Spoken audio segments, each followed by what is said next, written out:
What is up, guys? Welcome back to the channel. It's your boy Misfit.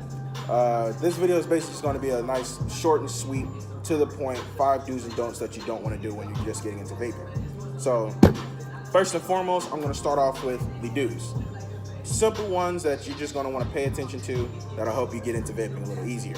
So, do number 1, do research your mod before you buy them. There are 2 different types predominantly. There are mods for cloud production and flavor, and there are mods directly for nicotine deliverance. Salt nicotine devices are what the nicotine deliverance devices are going to be called or referred to. There are a good number of companies that put out salt nicotine devices. If you're looking for a device that'll help you get off of cigarettes, then that's what you'll be looking for. If you're looking for a device with a little less nicotine, where you can make a giant cloud and get a lot of flavor out of your juice, you're going to go to one for something of a larger size for larger clouds and a lot less nicotine. These juices here, the ones that I usually run on a day-to-day basis, I go from an 0 to a 6. If I'm feeling a menthol, I have a juice here that I'll go ahead and split with my menthols, so I can just go ahead and pick any of these juices and just throw this guy in there, and I've got myself a menthol. Menthol flavors are provided in most flavors, but I myself just like to get the Ice Cube and the Sub-Zero and mix my own with the natural flavor of what they have. So, number 1, go ahead and research your device. Number 2, remember to have fun. You can go out and spend as much money as you want to on that high-end $1,000 mod with the $1,500 setup or whatever the hell you want to look for. But buying that setup will not make you the greatest vapor in the room. You could probably get out-vaped by somebody with a $50 internal battery just kit setup. And that's just because, 1, their lungs are probably better. 2, they have a different coil setup. 3, they know their mod and can operate within it, or some other reason. So the higher end mods aren't always the best mods to go out and buy. So you don't want to be that person that's just like, oh yeah, I just want the best of everything so I can be the best of everybody. Having fun is the best part of vaping, being that person who just blew a giant cloud of flavor and just watching people freak out, or blowing like clouds with your friends inside of a room, realizing you smoked way too much. Now the room is hotboxed with, vaping. So remember to have fun with it. It's not a competition. There are competitions, but not every day is a competition. As long as you keep it fun for yourself, and always remember that this right here is a hobby, As long as you keep that in your mind, you'll have no problems. That'll also keep you away from being that guy inside of the vape shop just trying to challenge everybody like, oh, I bought this QX9000 for $1,500 off eBay. I'm looking for the coils. It's like, yeah, what'd you buy that high-end product for? Now you're gonna have to go offline and buy that product. He's like, oh, I just wanted it. It's the best one out there, so that's the one I got. It's like, yeah, sometimes the best isn't the best option, so go with what's fun. Number 3 is you're gonna want to try to keep your mod as mint as possible. I've dropped mine a couple times. My tank's actually loose right now. Dropping your mod can damage the computer. It can damage the tank or the RDA on top. It can bend your case. It can do a lot of things, a lot of damage to your mod. So just try your best to keep it clean. Number 4, you're going to want to always prep your coils if you're running internal coils. That means you're going to want to put a dot of juice on every filtration hole and a little dot on the top and swig it around on the top of the coil. That will go ahead and prep a little bit of juice straight through the coil itself before you fill the tank, so you can prime it faster and you can actually get to use it a little quicker. You can go ahead and just throw the coil on, fill the tank, and wait 20 minutes if you like, but prepping your coil will actually make the prep time a lot faster, basically.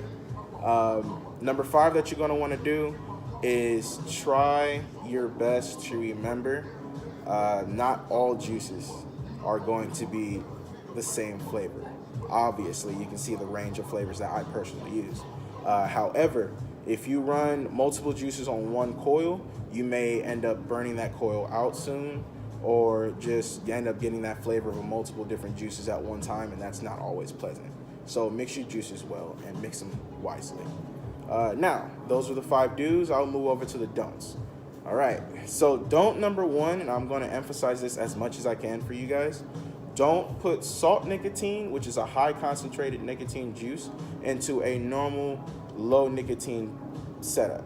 If you run salt nicotine in one of these guys, I promise you it'll burn like hell. I've done this multiple times. I've done something called kissing coils, where you're changing your cottons out, you forget your tanks off, and you end up just kissing straight on a hot coil. Burns the hell out of your lips. So just try your best not to put salt nicotine inside of your device, because then you end up either with a spent tank and just have to dump that tank out, and just try your best to power through the nicotine punch as you fill the juice, fill the coil with the next juice that you're putting in, or you're just going to want to put it down. So try not to do that. Number 2 that you're going to try your best not to do is you're going to try not to leave your mod in hot places. That's not saying that it'll explode due to heat or anything like that, but it'll actually, in my personal opinion, it'll keep you from having that stress in the back of your mind of, oh shit, my mod's hot. If I hit my mod right now, will something happen? Try to keep it in a cool area, and keep it basically out of anywhere that it's going to be heating up for a long period of time. It's not any risk to it, but there's definitely some benefits of having your mod in a cool area versus a warm area.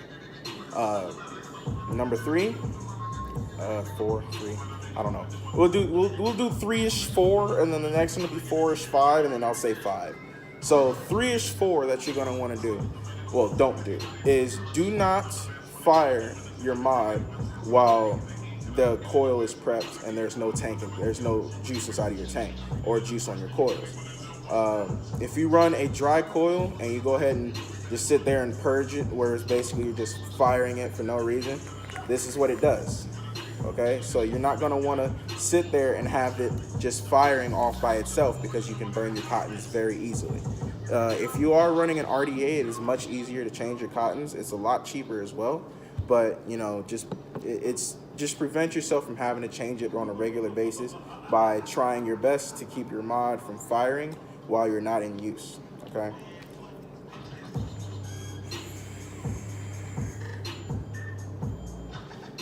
So that's number 3-ish 4. 4-ish 5 that you're going to want to worry about a little bit. When it comes down to the difference between a tank and an RDA, try your best to remember the difference between resistance and wattage. Your wattage is not your resistance. Your wattage is just the power that you're pushing. And your resistance is how much power, exactly what it's called basically, how much resistance is inside of your coils, which is going to entail how much wattage you can use throughout your mod. So try your best to not go above or below your coil range. If your resistance is, let's say, 0.15, 0.16, anything lower than 0.2, you can run anywhere from, I'll say, low of 30 to high of about 90, 100 if you're running a specific type of mod or your coil allows you to do such. That'll all come down into one of the do's I told you earlier of researching your mod before you buy it. Number 5-ish, pretty sure 5, that you're going to want to not do with your mod is, regardless of how much you really care about your mod, don't sit there and flip it around and just do all this dumb shit with it, because right when you drop it, if it shatters, it's sometimes really hard to come across glass, and that's coming from me of all people, to be honest. Coming across replacement glass tanks, unless it comes inside your kit and you haven't broken the last one, is going to be a little difficult, because not everywhere carries tanks for your specific, glass tanks for your specific tank or mod. So try your best not to just flip this thing around, fuck around with it and all of that. Like, if you want to, you can. Like, it's yours, who cares? But nonetheless, guys, those have been 5 do's and don'ts. I'll give you guys a little extra tip on the end that helped me kind of navigate through the vaping world.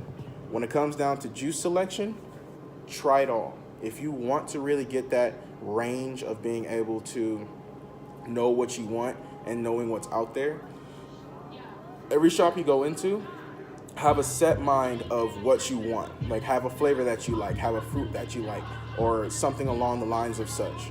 But nonetheless, you're going to want to have that range to really work on and know what your taste buds want, what you can be used to on vaping on for a long time, versus something that you're going to want to vape on for your nicotine production and not really care about the flavor. For example, I have my blackberry jam in a 6. just because, one, we didn't have it in a 3 at the time I wanted it. So I got the 6, one, because the flavor is pretty good. 2, the 6 is high nicotine, well, mid-range nicotine. It goes 0, 3, 6, and 12. With the 6, it's pretty high for me. I usually vape 3s, and it keeps me from really hitting my mod as often. Because after about 5 or 6 pulls from this guy, I'm nicked. Like, it's pretty heavy. But most of my other juices, the Drex, the Vapetasia, True Gold, and especially inside of my I'm so tired, I'm sorry. But inside of my menthol additive, I like to keep that in a 3 just in case I have to cut a 6 down, or if I just want a little bit of nicotine inside of a 0 nic juice. Having my menthol inside of a 3 kind of works both ways for it. This is kind of just the range of like daily users that I have, but your ranges may be way different than mine. You never know. Maybe the same as mine.